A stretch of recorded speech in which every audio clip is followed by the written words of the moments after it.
We have the four panelists. You've met two of them already. Eelco van der Eden, who's the Chief Executive of the GRI and has been since the 1st of January 2022, previously at PwC.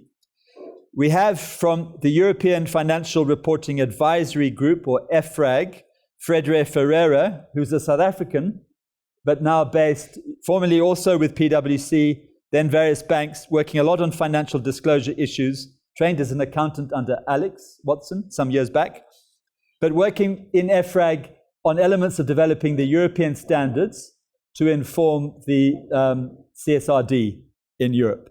And then locally and in the room here, we have Dr. Len Konar, who's with the Financial Reporting Standards Council and has worn many hats, a professor of accountancy on various boards, including as past chairman and member of the External Audit Committee of the IMF and other distinguished experience.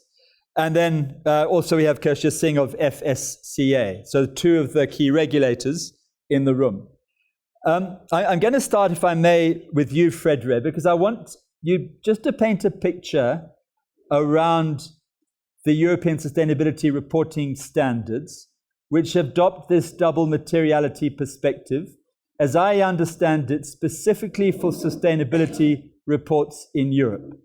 So the idea being that through the standards that EFRAG has developed to give effect to the Green Deal in the European Union, you've got these standards requiring disclosure in, I understand, sustainability reports, which look at both risks and opportunities on the organization of environmental, social, and governance issues, i.e. financial materiality, and then significant impacts of the organization on society and the environment, similar to the GRI. So in the JSC guidance, we took that double materiality perspective, and I got a sense from the discussion in the room that there seem to be benefits in that approach, rather than a purely financial materiality perspective for broad reporting purposes. Can you talk us through and introduce us to the European Sustainability Reporting Standards at a high level, and then share your reflections on this double materiality perspective and any advice you might give regulators and reporting organizations in South Africa? And then I'll come back to you, Eelco, from the GRI perspective to talk through the relationship that you have with EFRAG, and then also the relationship with the IFRS and the ISSB and where that's playing out. Okay, so over to you, Fredre, please. Let me just start by explaining a bit about the European context. Eelco touched on that, but I want to be a bit more clear or a bit more specific about that. We are entering the last phase of the Delegated Act on ESRS. It has been adopted by the European Union, but now there's a veto by both the Parliament and the Council before it's actually in law. So it has been adopted, but we still have the scrutiny period. So that is phase one, and that's the sector agnostic standards, the 12 standards that Eelco referred to. So if I compare that to the ISSB standards, the ISSB has done about 3 of our 12 standards. Okay, they've done the cross-cutting standards, so our ESRS 1 and 2, and they've done our E1.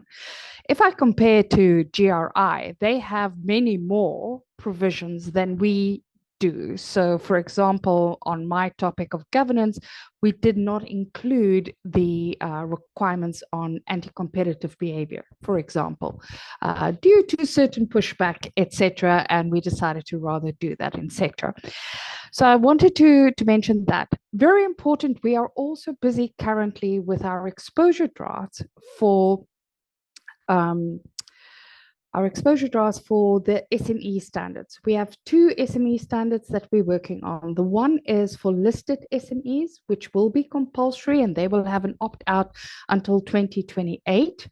But then we also have a voluntary standard for SME, and that's sort of touching a bit on what previous other speakers have mentioned around the value chain. So the idea here is that we want to make life easier for SMEs that don't have to do any of this reporting by, if they comply with our standard, on our voluntary standard, that will enable them to then give reports on sustainability matters to both their investors, but also to their supply chain, either customers or suppliers. So I wanted to highlight that.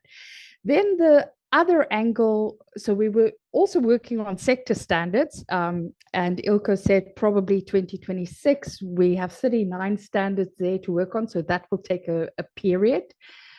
We will start getting those out by then. However, lastly, we also have the third country kind of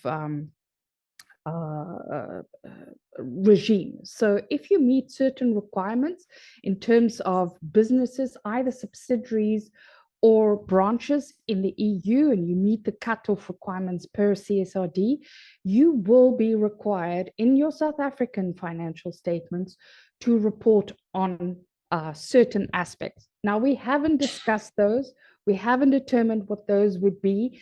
CSRD does talk about impacts.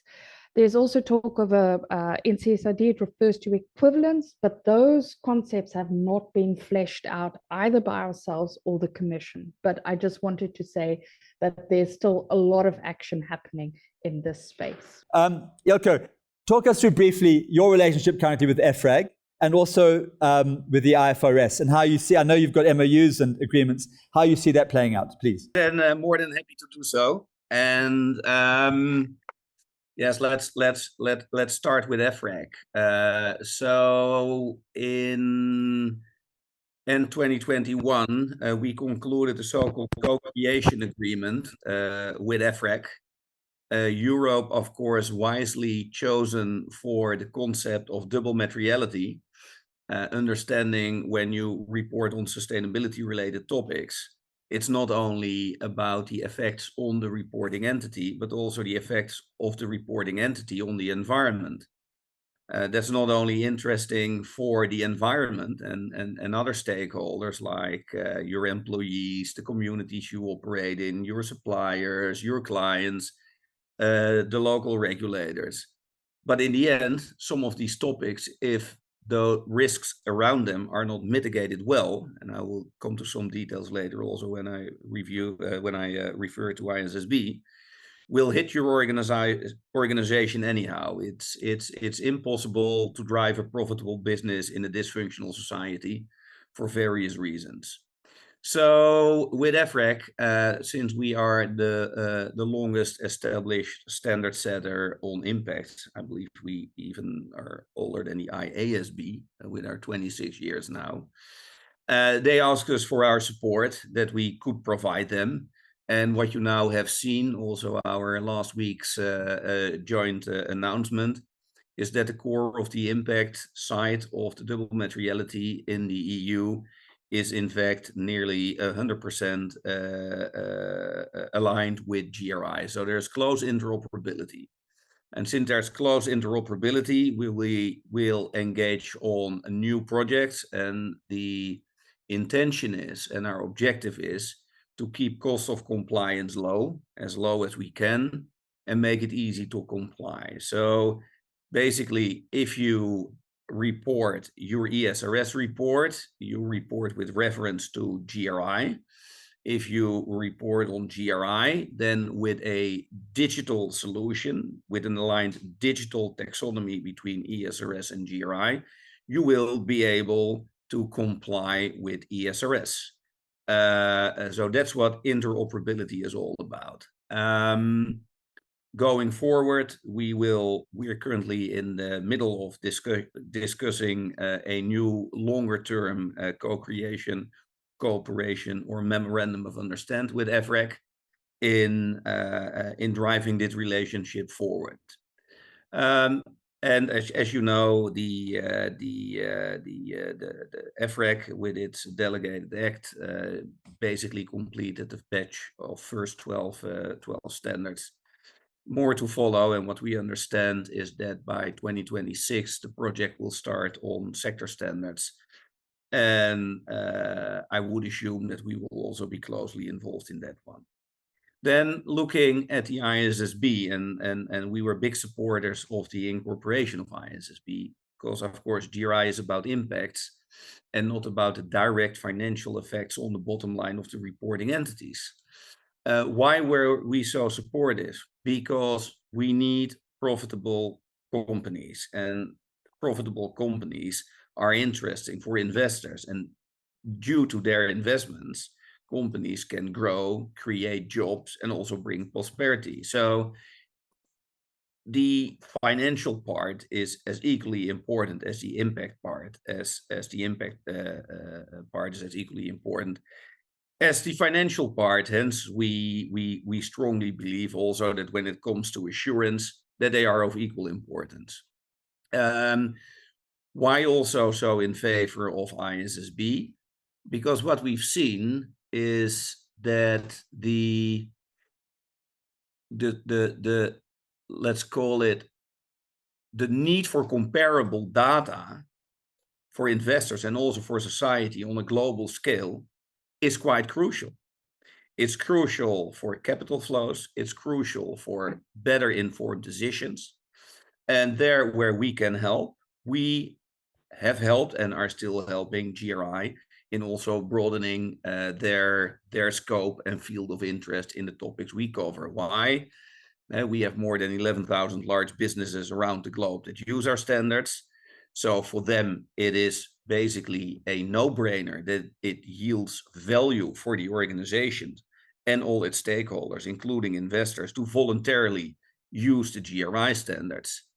And hence, it would also be logic that since the IFRS Foundation and the IASB already exist nearly as long as we do, that all those reporters of GRI standards also report already under international accounting standards. So the whole concept of what we do jointly with the IFRS Foundation is now only enhanced with the introduction of ISSB, whereby these topic-specific issues around sustainability-related topics get more in the limelight. And that is exactly, we think, what is needed. What's also, and then I will rest my case, interesting in that respect, is that if you look at the amount of published GRI reports that are accompanied by external assurance on those reports, it's quite impressive. It's nearly 40% compared, by the way, with the financial SSB reports now integrated into the ISB. It's 7%. So apparently businesses and their stakeholders, including the investors, think that this information is important. Why would boardrooms otherwise decide to make additional cost in order to externally validate these reports? By the way, this is not information that we came up with. It was a November report by IVEC. Thanks, Eelco. So just a couple of comments and then a question. And I guess one of them is the elephant in the room. So I get a sense that there's a really good relationship between the GRI and EFRAG, and that is clear. I get a sense that you can see very clearly the benefit of working closely with the ISSB standards. It absolutely makes sense. I would imagine a degree of frustration because the GRI started back in 1997, as I mentioned earlier, with Ceres as one of the founding organizations, with in effect exactly the same intent that the IFRS has, to get better quality information to capital markets. That's what Ceres is about. But you are focusing on impact, but to inform investor decisions. That didn't really happen for whatever reason.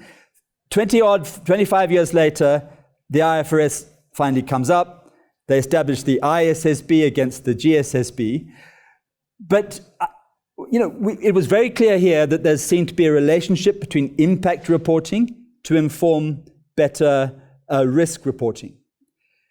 But if I'm frank, I don't see that coming across clearly in the ISSB angle. And I'm going to quote your head of the GSSB, Carol Adams, who's sometimes quite vocal. And she speaks about, although there's an MOU between the GRI and the IFRS Foundation, quote, there seems to be little public determination to make that work.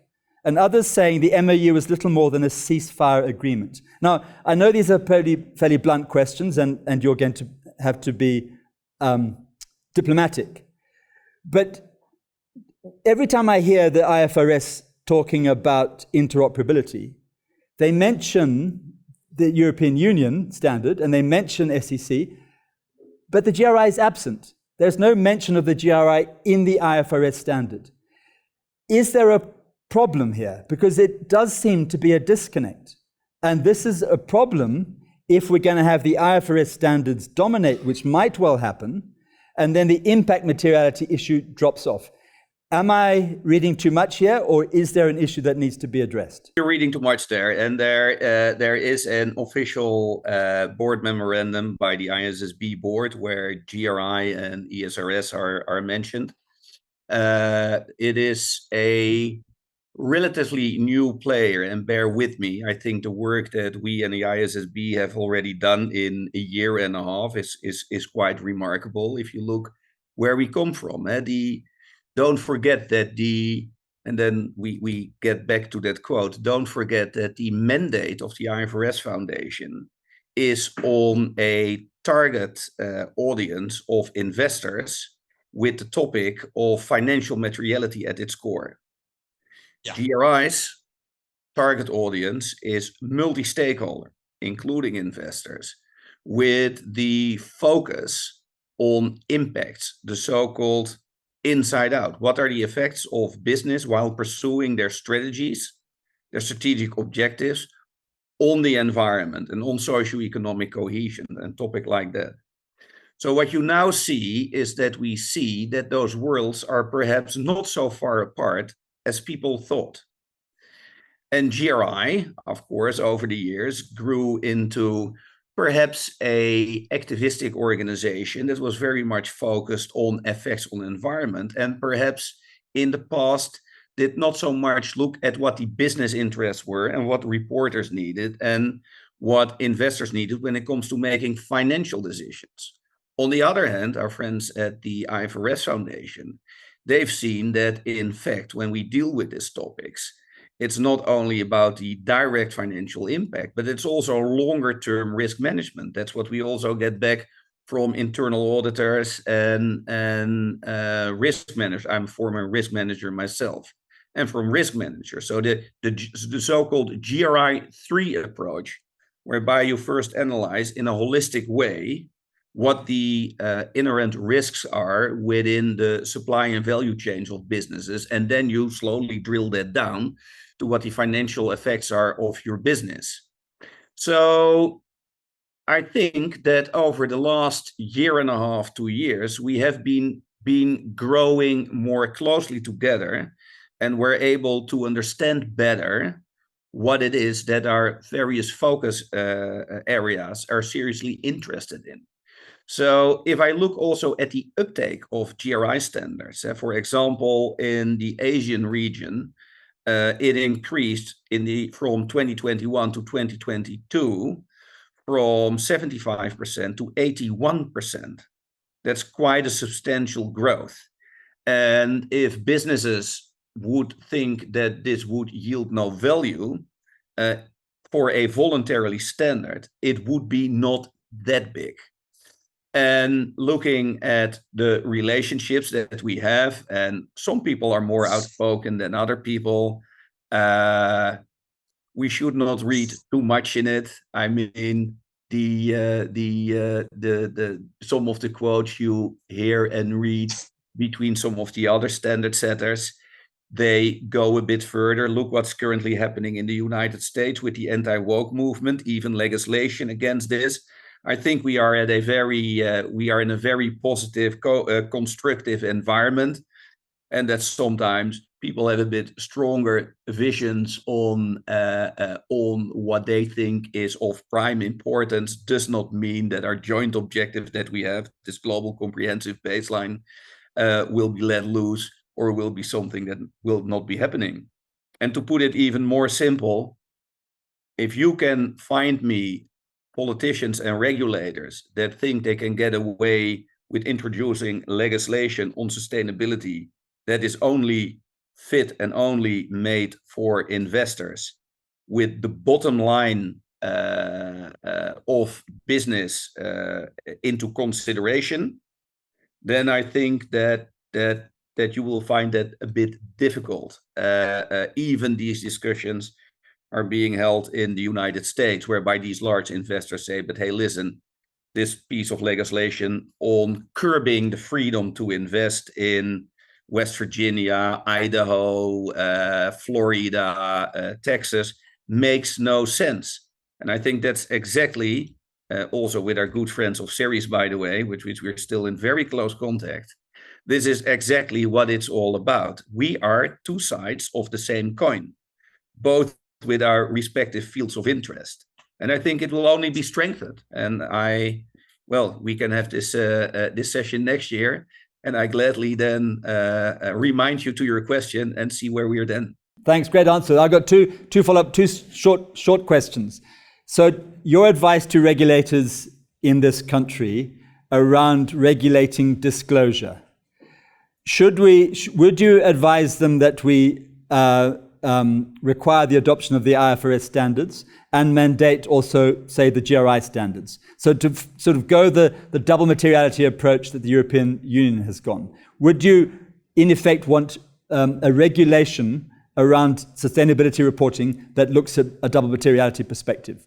And then my second quick question is, would you see the role of a sustainability report, which accompanies the integrated or annual report, to itself adopt a double materiality perspective, or to only look at impact materiality?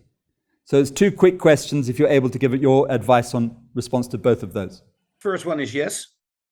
The second one would also be yes. And that's already been followed by many. And let me shortly explain why yes. The European Union is, of course, a big trade bloc. So many of your larger organizations will be obliged anyhow to report under those European regulations. Even if you were not fall within the scope of those European regulations, if you have businesses that, for example, report under ISSB or under the European regulations, so-called scope 3 information, you need to provide anyhow. So you need to build your internal framework to extract that data, validate it, and provide it to your clients anyhow. So if you have to do that, why then not report on them?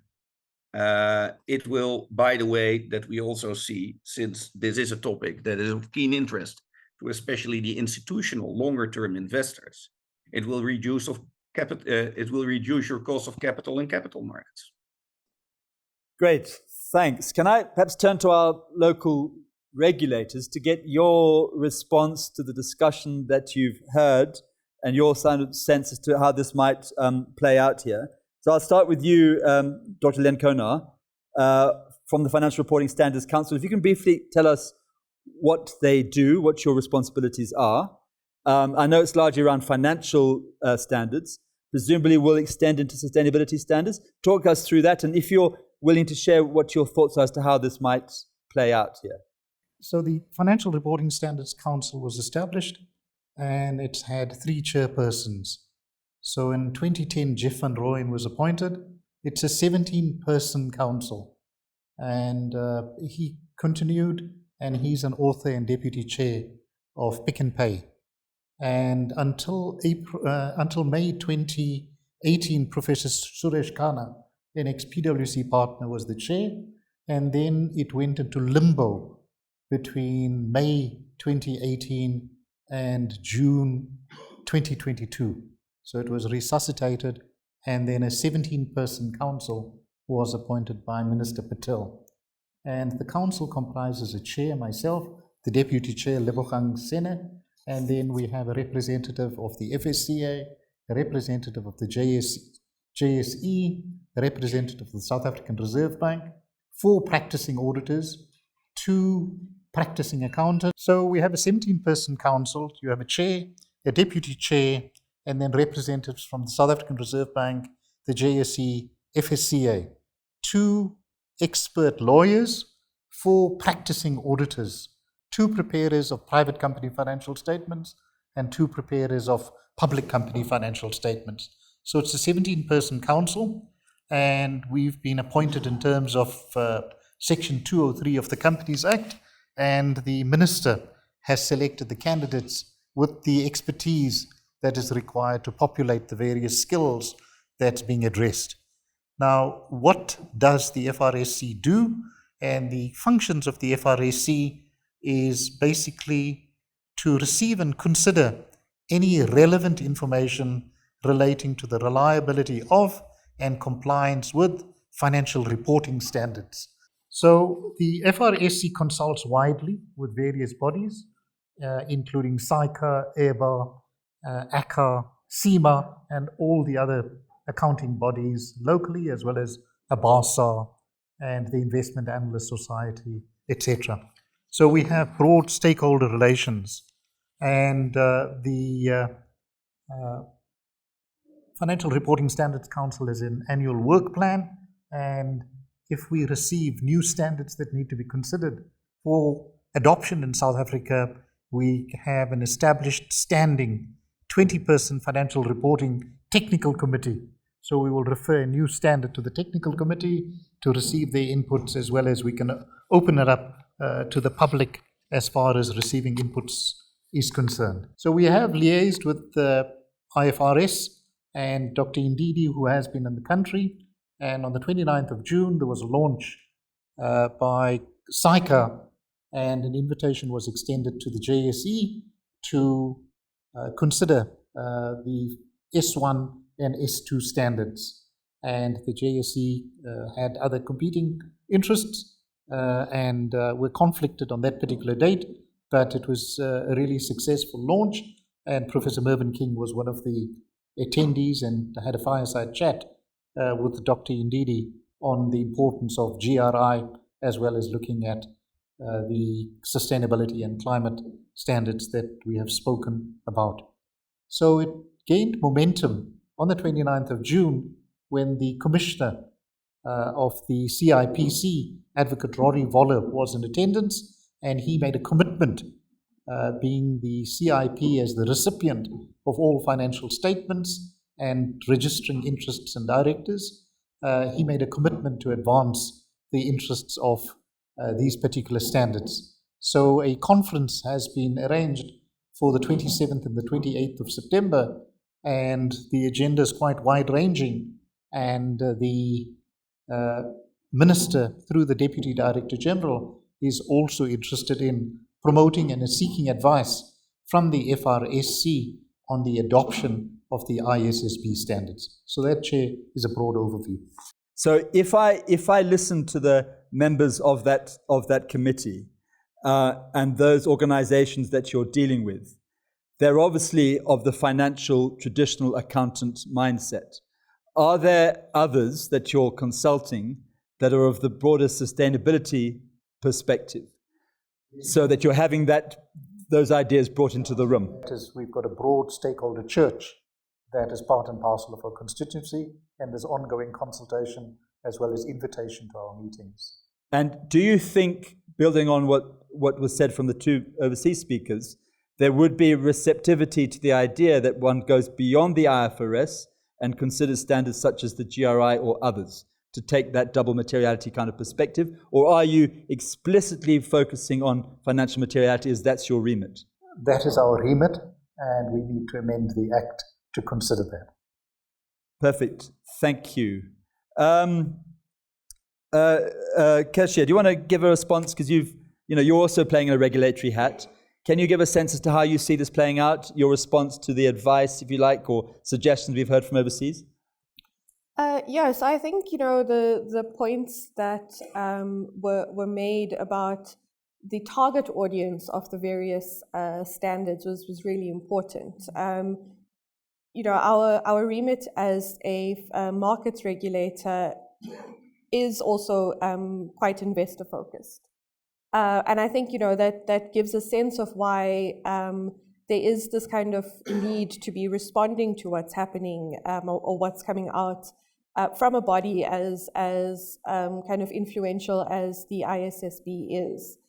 I think, what's kind of what I'm thinking more and more of, even in responding to the IFRS S1 and S2, it's not something that we can be doing on our own as the Financial Sector Conduct Authority, and we've been engaging I was saying to Dr. Lynn Konar, we'd engaged on a call quite recently convened by the Prudential Authority, because there are a multitude of players who have an interest on both the financial reporting aspect, the risk reporting aspect, and we recognize that we do absolutely have a role to play when it comes to broader impact reporting considerations as well.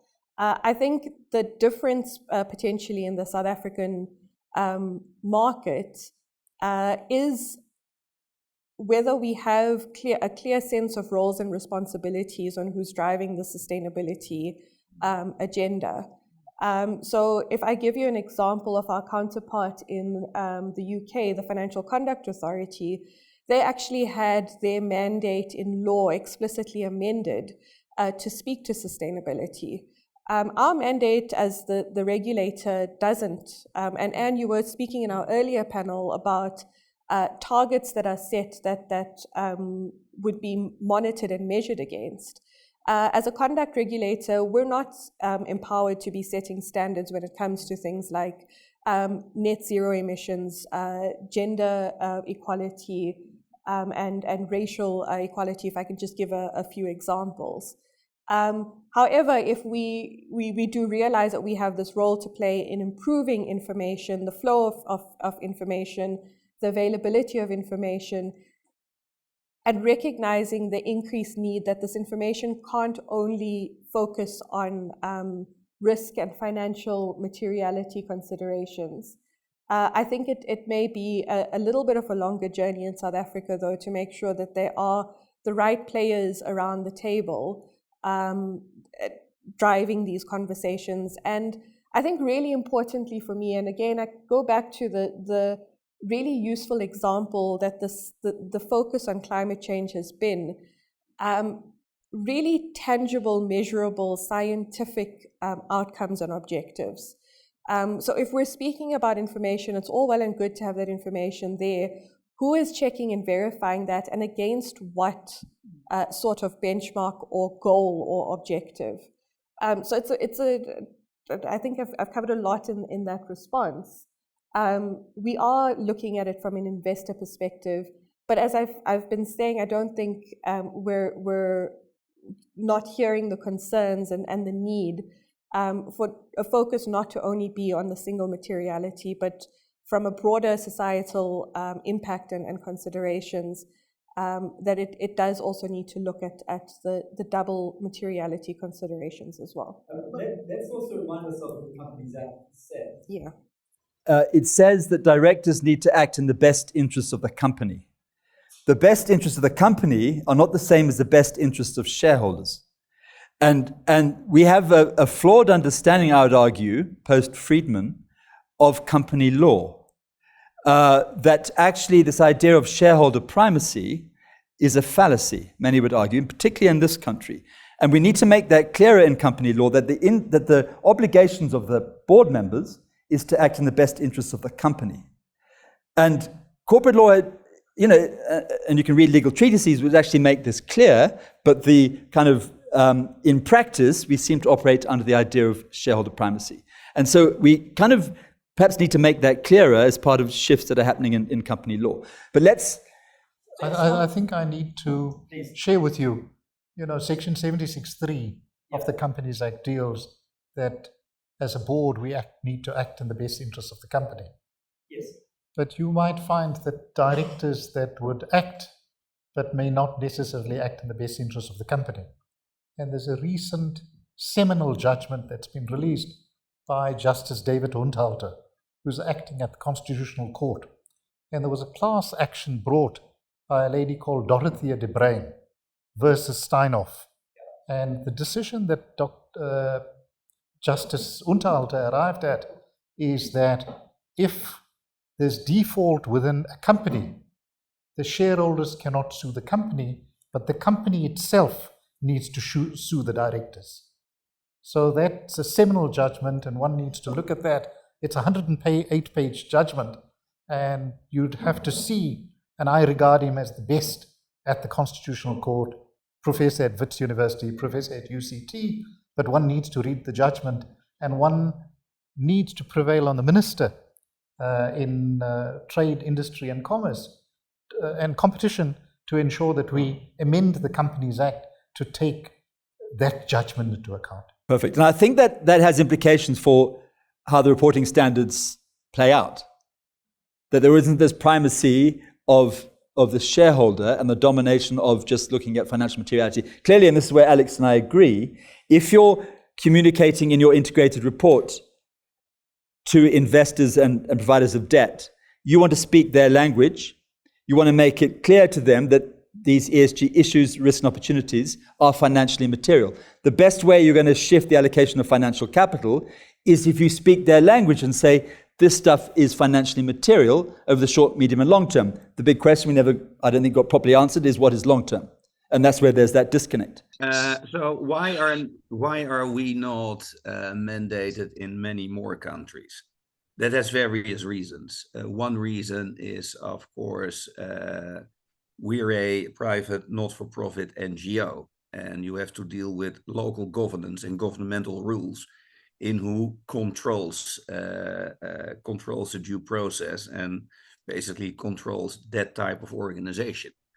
Of course, there are ways around it. Look at the IFRS Foundation, but that is one comment. The other comment is that most regulations in stock markets around businesses are built traditionally for investors, which is traditionally financial, and that is the big transformation that we currently see in the need of information, that it's also moral impacts.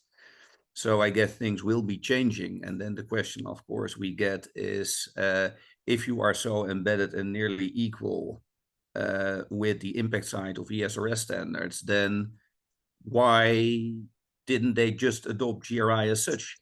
That also has to do with governmental issues and also a mandate. And also, of course, if we look at financial standards, everyone says, well, there is one global financial standard, international accounting standards. We also all know that that's not the case. Besides local statutory financial requirements, we have the United States and some other major economies, so to say, that do not use international accounting standards.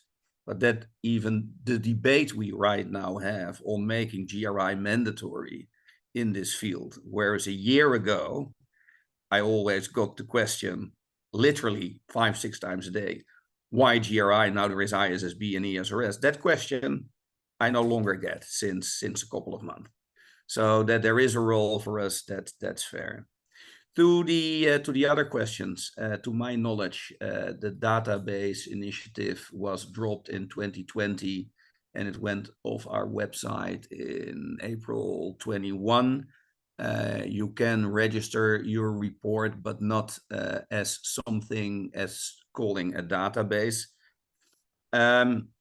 We are foremost a standard setter, and we help and support those that want to use our standards. And by the way, we become more and more agnostic, because you cannot understand the value add for society of using GRI if you do not understand the context where GRI works in. For example, the relationship with ISSB. What does ESRS mean? What's happening in the US with the SEC? Etc., etc. So we developed an agnostic, holistic course on that landscape. As when it comes to assessing and policing these standards, I couldn't agree more. I couldn't agree more. We assess whether or not you use the report to a good extent, but not the content itself. And it's of course the content that's most important. Why is that important? If we say it's of equal importance, then indeed it should be assured. And looking at it from a risk management point of view, there are some topics that are really going concern related, that have to do and deal indeed with sustainability topics that should be taken serious. Who would have thought that climate change would be and form a substantial risk for your going concern in some regions where you operate? For example, under or non-insurance in some states in the United States, or the water pollution in some region in India that make doing business impossible. 5 years ago, Not many people took that serious. Now they do. But if you do, and this is the interesting part, I think, of looking at assurance on sustainability reports. You know, I've been a while at PwC, and before I was in business, we always liked to joke about accountants that they have their head in the past and their butt in the future. Always nice to tease colleagues. And the reason of course, why, that it is basically a profession of financial history. You assess what has happened and whether or not it has been represented and reported in the right way. Very important. But when you look at sustainability reporting, whatever report we deal with, you look at some future, not very or always very certain things that can be that can be happening to your organization, whereby then traditionally it is not directly monetizable. That's a different ballgame. So for accountants, the interesting shift, and I think the profession becomes only more interesting, is also that you have to assess future events and the effects on the organization.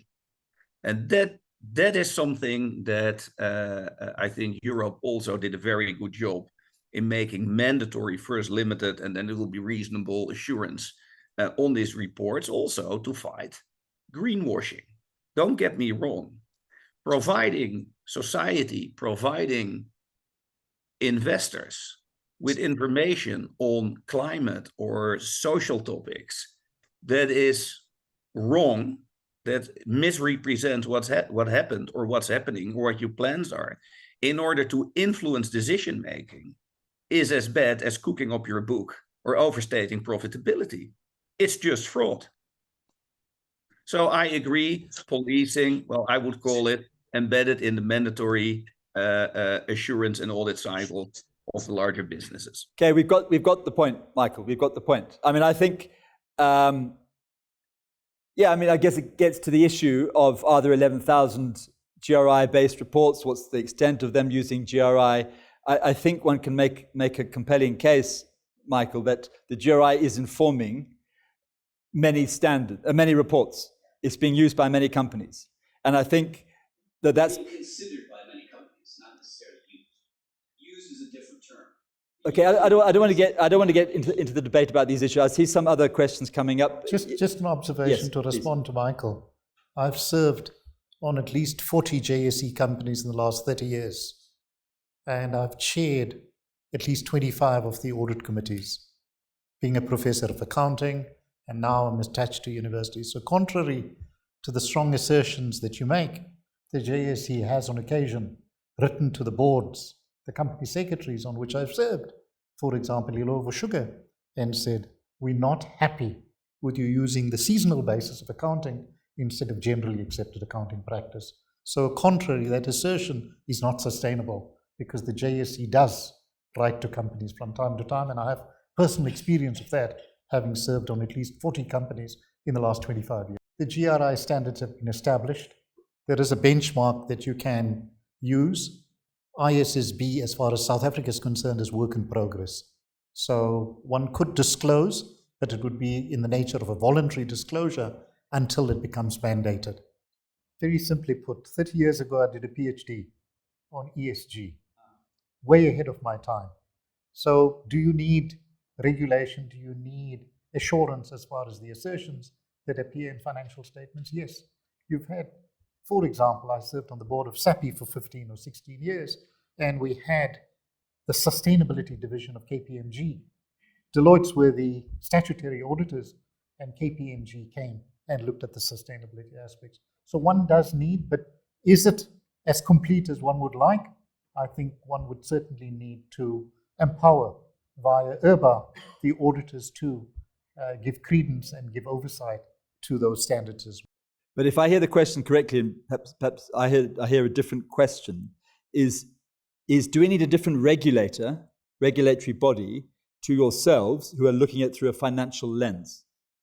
So is what I thought you were getting at. So that has the right people and that is seeking to look at that kind of impact angle. I think, yeah, so it's getting a little bit confused, because the impact angle and the financial angle for me are distinct. So greenwashing, if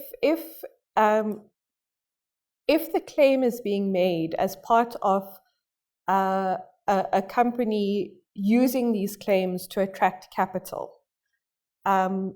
listed or unlisted, certainly that's information that affects the flow of capital, and that is something that the Financial Sector Conduct Authority would concern itself with.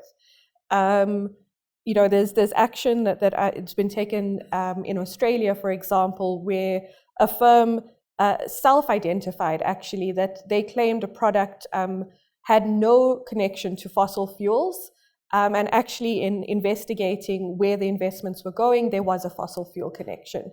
And in that instance, it is as has been said, it's fraud, it's misrepresentation of facts. I think the point that Michael was making, that's not impact. And the point that was being made is if you need somebody to be policing, this information is being disclosed, we can be making sure the same information is being disclosed consistently in a comparable and credible way. We can't then go further and say, well, you're not doing enough. There's more that needs to be done. This information is revealing that you know, you're moving very slowly on the topic of you know, your interest biodiversity, or for all you know, companies are disclosing their negative impact on the environment. It's there, the information is there, so what gets done with it? And I think we're making the assumption that people will vote with their feet and vote with their funds and withdraw funds from an institution, which I think certainly is part of it, but I don't think it's the whole picture or the only thing that's going to be making a difference. Yeah. Do we have any sense of what this is all costing us? And if we understand what bringing this all in is costing us, are we getting bang for buck? And if we're not getting bang for buck, you know, what are we missing to get that bang for buck? Which is why I bring in that there's a whole different element. When the sustainability standards people talk about how they're, you know, you go with ISSB because they're looking at what investors want. They're forgetting that there's another whole set of investors out there that are looking at how to deploy assets for systems change, that they're looking how to, you know, climate change, inequality, those kinds of things. I think we're moving in the right direction, but the question is, how much is it going to cost for us to get there? And will we be able to move the dial enough by using these standards to make it worthwhile for everybody to start reporting like this? Or will it just, the costs go away? I don't know the answer to this. As far as the question that Anne raises, one needs to look at proportionality. So from a size and complexity of the organization, it's going to cost money. So let me use as a proxy IFRS 17. I sit on the boards of half a dozen insurance companies. And on one of the groups that I serve, it's costing us to measure the impact as well as the disclosure and to change the systems 600 million rands. So we've got international consultants as well as local consultants to implement the new standard on measuring insurance contracts. So the costs are considerable, and I do not have a response whether you're getting a bang for your buck. Yeah, I don't have too much more to add to that. We're seeing an entire new industry springing up of ESG consultants, ESG rating agencies. The costs are massive. I don't know if anybody is measuring the bang for buck.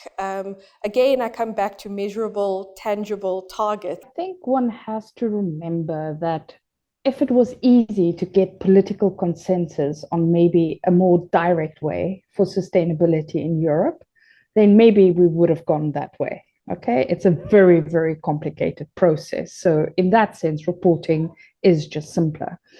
Also, any cost-benefit analysis does not take into account nature. So it is always flawed. We do not take into account the benefits from the reporting. So we did do we had consultants that did an analysis. You can find it on our website, etc. And the European Union also had to do that before they went forward with CSRD. So obviously, we decided that it was worth doing. But that was also why I highlighted all these other things that we're working on, like the SME standards, because I'm not sure. And I'm really conflicted here because I'm speaking as a standard setter, but I am a South African. And there is a part of me that says, well, maybe you guys don't need to be pioneers, you know? Is that really what you need to do? So maybe there are some other things that will come down the line, a bit more simplified, etc., that might be useful for you. But as Eelco and others emphasized, I do think that thinking about these broader impacts are absolutely crucial to manage your business, for the board to ask the right questions. And I am concerned that this is not happening without the reporting regime that we're placing on people. The social psychology of economic behavior, isn't it? What is driving change? To some, it is because you have to, it's mandatory.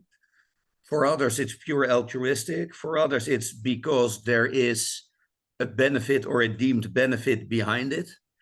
And usually it is a mixed bag. And of course, sustainability reporting, voluntarily or mandatory, is not per se changing the world. What it does, however, it brings another building block into the occasion, because we're dealing here with the substantial transformation of global supply and value change in the way how we produce and operate and deal with each other on topics like